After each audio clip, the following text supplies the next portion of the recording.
Did anyone else get super hype when Piccolo walked up to Whis and grabbed his arm on some beastly shit? Like, Piccolo knows at this particular point he is completely irrelevant on the power scale. He is nowhere near anybody. He's gonna get waxed off by even the minions of people that come to Earth. But he was like, fuck all that noise. He walked up to Whis, grabbed his arm, and if it wasn't for Vegeta, he was like, I don't even know. Now, that's, to be honest with you, one of the main things I want to talk about with this episode, because aside from that, going quickly through the episode, the Beerus versus Goku fight is dragging on way too fucking long already. Like, get this fucking fight over with. We know more or less what the fuck is gonna happen. If you've read the manga, if you've seen the movie, you know more or less what's going to happen.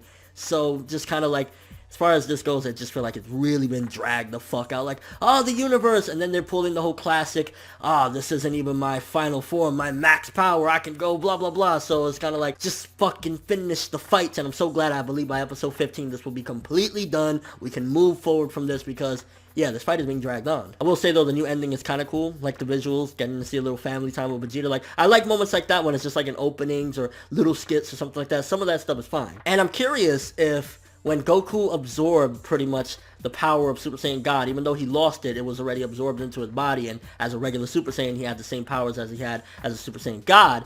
Is that any indication as to how he later on obtained Super Saiyan God Super Saiyan? Or because Vegeta obtains that power as well, so did they like off screen all gather up and say, yeah, let's turn Vegeta into a Super Saiyan, or is there another way? I'm kind of curious as far as that goes. I believe, to be honest with you, my theory is that it's nothing to do with the fact that Goku previously was a Super Saiyan God, but more so maybe some techniques, or maybe training in the God's world, or something around, you know, being next to Whis and Beerus, something like that, help them to get to that next level. But I don't think it's because of that, because if that's the case, you got to question, well, how does Vegeta eventually become a Super Saiyan God Super Saiyan? And I really fucking hate saying that name. Like, why couldn't it have just been a Saiyan God and then a Super Saiyan God for the blue one? Like, why it has to be Super Saiyan God Super Saiyan? Like, but getting back to the part that I actually really liked, the whole thing with Piccolo and Whis. Now, for starters, was Whis gonna go apeshit if Piccolo didn't let go of his arm? Let's just say Vegeta didn't do anything, and Piccolo was like, I'm not fucking letting go. Like, was Whis gonna just, like, kill him right there? Because let's be real here, we know that Whis is on a whole other level than Piccolo. Like, at the very least, he's on a whole other level than Piccolo. So if Piccolo didn't let go,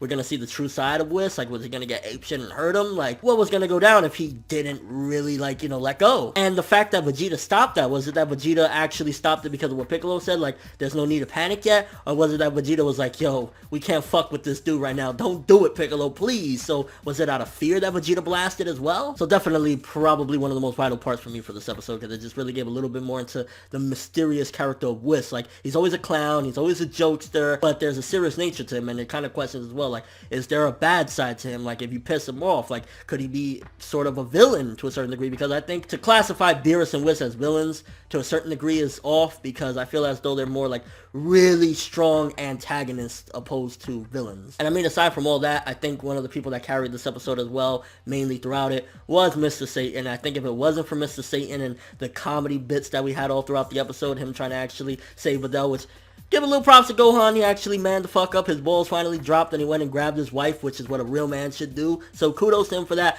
But Mr. Satan really carried this episode with the comedy. Getting to see his 3 flunkies that we haven't seen since like the Cell games was kind of cool as well. But the comedy with Mr. Satan clearly carried this, because the Goku versus Beerus fight just really is dragged the fuck out. Like, getting the simultaneous punch to the face was kind of cool and all that, but it's like, bro, let's get to that badass called Frieza, or that lame guy, depending if you ask my 6-year-old nephew. So yeah, a fine episode for the most part. I'd say probably 6 to a 6.5 for this episode.